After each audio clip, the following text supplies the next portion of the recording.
Cement company ఇక్కడ చూడండి, ఇక్కడ కొండా సురేఖ గారి ఇంటి ముందు టాస్క్ ఫోర్సు పోలీసులు నిస్సహాయంగా అచేతనంగా నిలబడున్నారు. మరి బీఆర్ఎస్ పార్టీ కార్యకర్తల మీద, బీఆర్ఎస్ నాయకుల మీద ఎంతో పౌరుషంగా దూకుడుగా సినిమా హీరోలుగా ముందరికొచ్చి మరి వాళ్ళ గల్లబట్టుకొని పోయి పోలీస్ స్టేషన్లో కూర్చోబెట్టి రోకల్ బండలు ఎక్కించిండ్రు.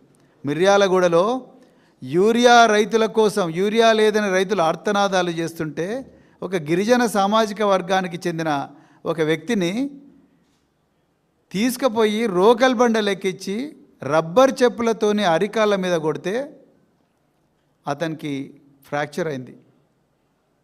మరి అంత దూకుడు చూపించిన పోలీసులు ఒక సిమెంట్ కంపెనీ,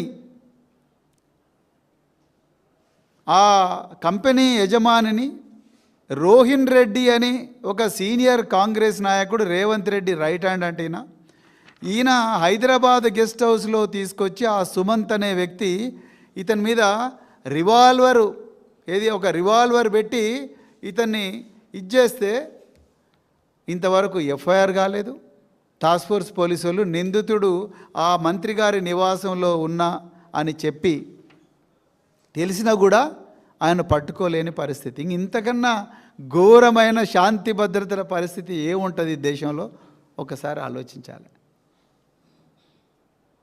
ఇలా తెలంగాణ, ఇది కేవలం కొండా సురేఖ గారి వ్యవహారం కూడా బయటికి వచ్చింది, కానీ ఇవాళ తెలియకుండా జరుగుతున్నవి ఎన్నో సంఘటనలు తెలంగాణ మంత్రివర్గంలో ఉన్నాయి. అందుకొరకే నేను ముందరనే చెప్పిన, ఇది మంత్రుల క్యాబినెట్ కాదు, మాఫియా డాన్ల క్యాబినెట్.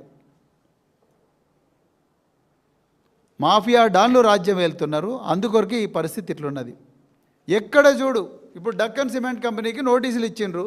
నోటీసులు ఇచ్చిన తర్వాత మరి అఫీషియల్గా అన్ని వాళ్ళు నోటీసులకు రిప్లై చేయాలి. రిప్లై ఇచ్చిన తర్వాత మళ్ళీ వీళ్ళు కౌంటర్గా ఇంకొక నోటీస్ ఇవ్వాలి. సాటిస్ఫై అయితే ముందరికి పోతుంది. మీరు అడవి భూములు ఆక్రమించిండ్రు, అవును, అయితే అడవి భూములకు ఆక్రమించినందుకు నోటీస్ ఇవ్వాలి. అవన్నీ అఫీషియల్గా సెక్రటరియట్లో జరగాల్సినవి రోహిన్ రెడ్డి గెస్ట్ హౌస్లో దొరకడం ఏంటి?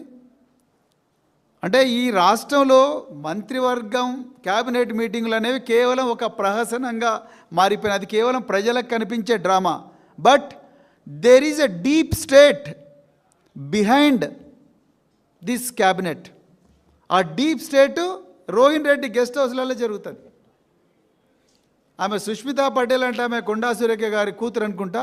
ఆమె చాలా అమాయకంగానే నిజం చెప్పింది. అసలు కాల్ డీటెయిల్స్ ఇవ్వాల్సింది రోహిన్ రెడ్డివి, రేవంత్ రెడ్డివి, పొంగులేటి శ్రీనివాసరెడ్డివి, ఉత్తమ్ కుమార్ రెడ్డి, వీళ్ళందరికీ కాల్ డీటెయిల్స్ ఇస్తే ఈ దొంగల ముఠ గూడు పోటానీలు బయటపడతాయి. నిజంగా కరెక్ట్ చెప్పింది ఆ అమ్మాయి. ఆ సుమంత్ అనే వ్యక్తిని ఎందుకు అరెస్ట్ చేయలేకపోతున్నారు? ఈ రోహిన్ రెడ్డి, ఈ సుమంత్ సంబంధం ఏంది?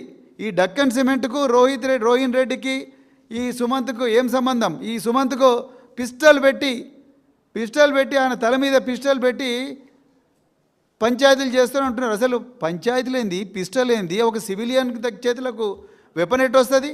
ఇతనికి ఆర్మ్ లైసెన్స్ ఎవరిచ్చిండ్రు? ఎంతమంది కాంగ్రెస్ నాయకులకు ఆర్మ్ లైసెన్స్ ఉన్నాయి? వీళ్ళందరూ ఏ ఫామ్ హౌస్లలో పంచాయతీలు చేస్తున్నారు? వీటి మీద ఏమైనా నిఘా పెడుతున్నారు ఇంటెలిజెన్స్ వాళ్ళు?